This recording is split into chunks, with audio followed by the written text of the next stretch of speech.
Hello everyone, tarot with M Singh में ma'am Singh आप सभी का बहुत बहुत स्वागत करती हूँ। हमेशा की तरह नाइट में मैं आ गई हूँ आपके लिए एक और नई रीडिंग लेकर। आज की रीडिंग स्पेशली डेडिकेटेड है उन व्यूवर्स के लिए जो नो कांटेक्ट में हैं या लेस कांटेक्ट में हैं।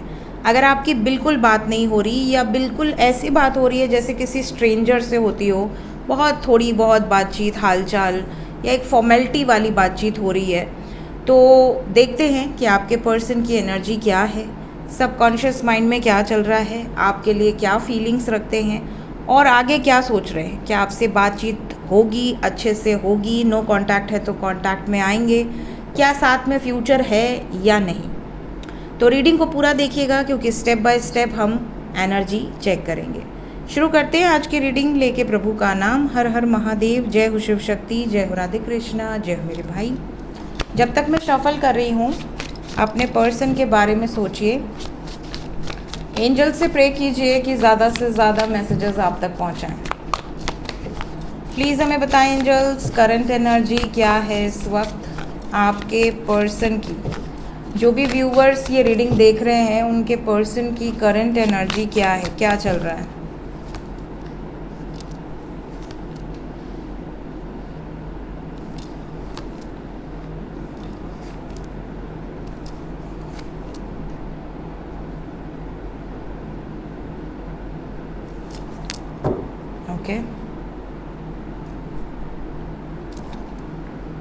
करंट फीलिंग्स क्या हैं इस वक्त आपके लिए, आपके पर्सन की वर्तमान भावनाएं। Hangman, 3 of wands, night of wands, devil, 4 of cups.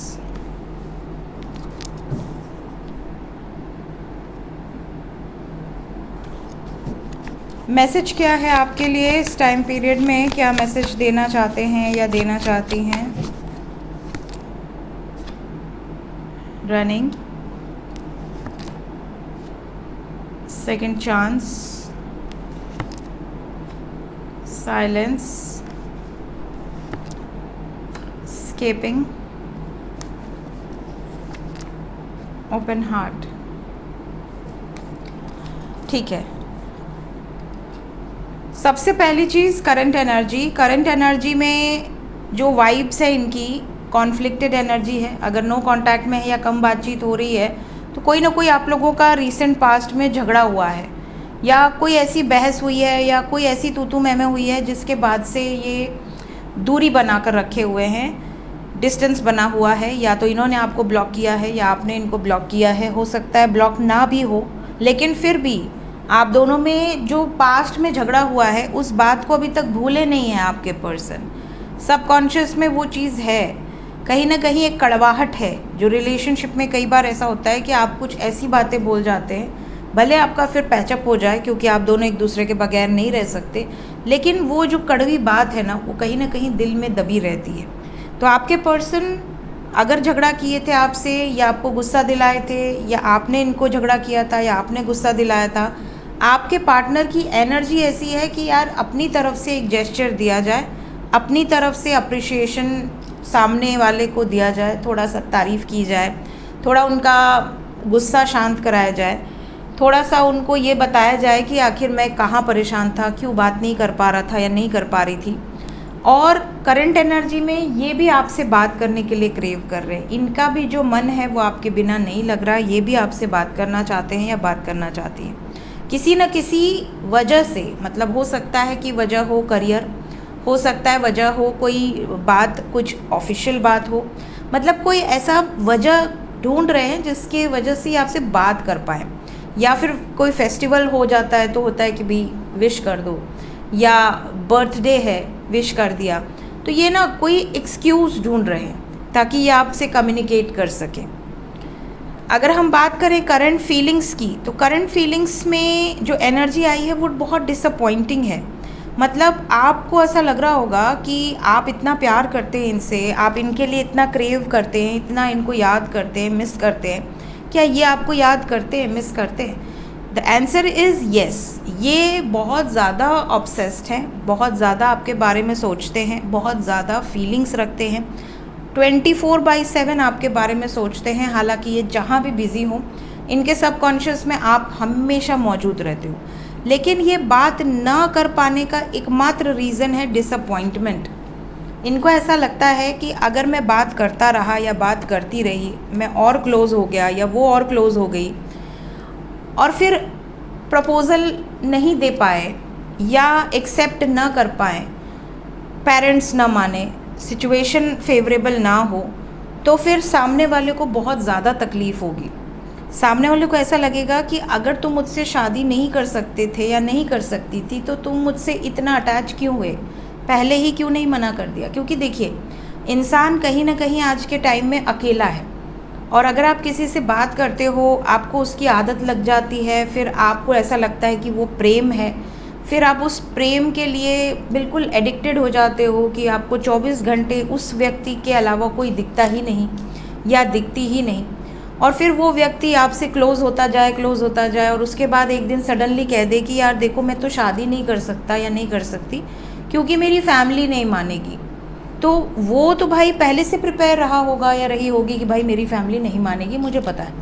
लेकिन आप तो बिल्कुल अनजान थे ना, आपने तो सच्चे दिल से प्यार किया, उनके एक्शंस पे, उनके रिवर्ड पे, उनकी हर एनर्जी को आपने अपने दिल में बसा लिया।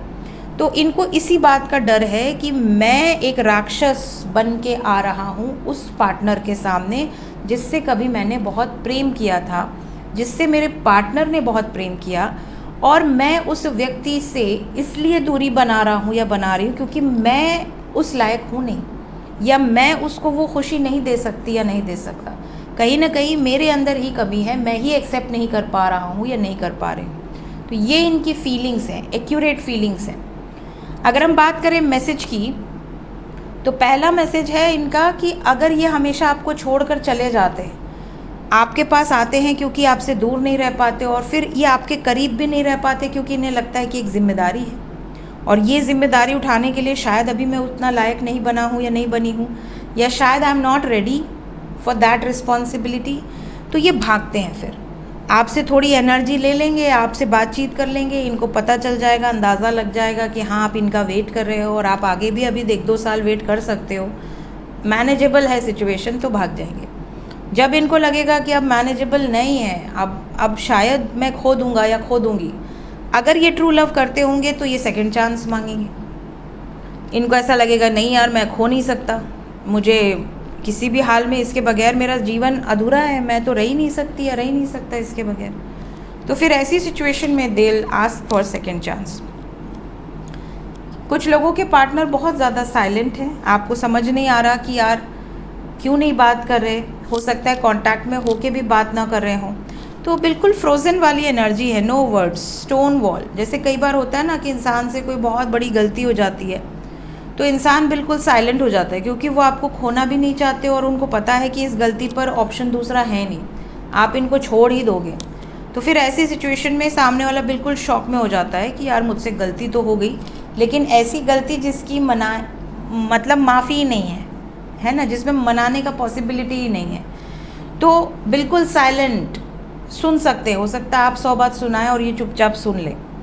इसके अलावा कुछ लोगों के पार्टनर ऐसे हैं जो गुस्सा बहुत तेज़ आता है बट अवॉइड करते हैं, ब्लॉक नहीं करना चाहते, आपको तकलीफ़ नहीं देना चाहते, तो कई बार ये खुद ही आपसे डिस्टेंस बना लेते हैं, खुद ही आपसे दूरी बना लेते हैं, या लेस कांटेक्ट में चले जाते हैं कि नहीं अभी मूड ख़राब है, ब्लॉक नहीं करूँगा या नहीं करूँगी, लेकिन ठीक है थोड़ा डिस्टेंस बना लेते हैं ताकि सामने वाले को अहमियत पता चले कि हाँ मेरी वैल्यू है ना।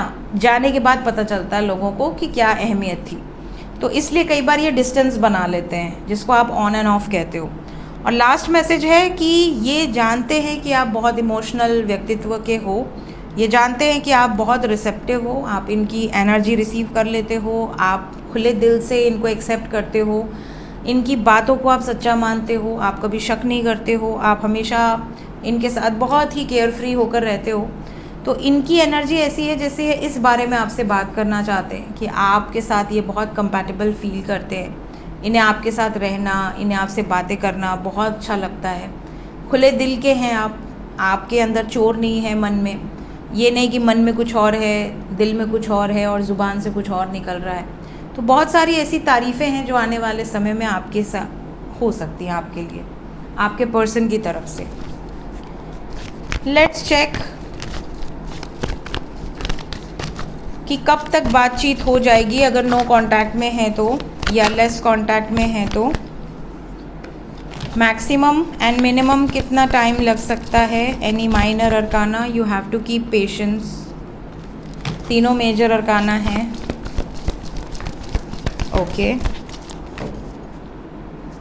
देखिए अगर आप बहुत लंबे समय से सेपरेशन में हैं, बहुत लंबे समय से, और आपको ऐसा लग रहा है कि अब तो रिश्ता ख़त्म हो चुका है, तो आपको 9 वीक्स वेट करने पड़ सकते हैं। 9 वीक्स का मतलब हो गया जुलाई, अगस्त, सितंबर, हाँ नियर अप्रॉक्स 9 नंबर सितंबर।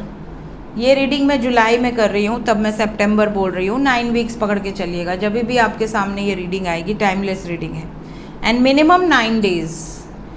जितने भी लोग नो कांटेक्ट में हैं, क्योंकि पेशेंस का कार्ड है साथ में, इसलिए मैं 9 घंटे या 90 घंटे नहीं बोल सकती। It will take time. Minimum 9 days, maximum 9 weeks. इतना सब्र आपको रखना है। डेथ एंड टावर की एनर्जी है। आप दोनों का रिलेशनशिप बहुत ज़्यादा डैमेज है, इसलिए नो कांटेक्ट में है। और ये भी अकेले अकेले सफ़र कर रहे हैं, आप भी अकेले अकेले सफ़र कर रहे हो। थोड़ा सा भी आपको सब्र रखना होगा। सब्र रखने का फल भी मिलेगा, क्योंकि बॉटम ऑफ द डेक से है 9 ऑफ कप्स। आप दोनों जो भी पेशेंस रखे हो, उससे ये रिज़ल्ट होगा कि आप दोनों की ही जो इच्छा है वो पूरी होगी पेशेंस के साथ। सो अभी जितने भी लोग नो कांटेक्ट में या लेस कांटेक्ट में हैं, कीप काम, कीप पेशेंस। बात होगी, बिल्कुल होगी। पछतावा भी होगा अगर आपको इन्होंने दर्द दिया है, दुख दिया है, तकलीफ़ दी है सेपरेशन का। सॉरी भी बोल सकते हैं, अपॉलॉजी भी दे सकते हैं, but it will take some time. तो कीप पेशेंस। और क्योंकि एनर्जी पॉजिटिव है आने वाले समय के लिए, सो क्लेम कर सकते हैं। मिलते हैं नेक्स्ट रीडिंग में। Till then take care, bye bye.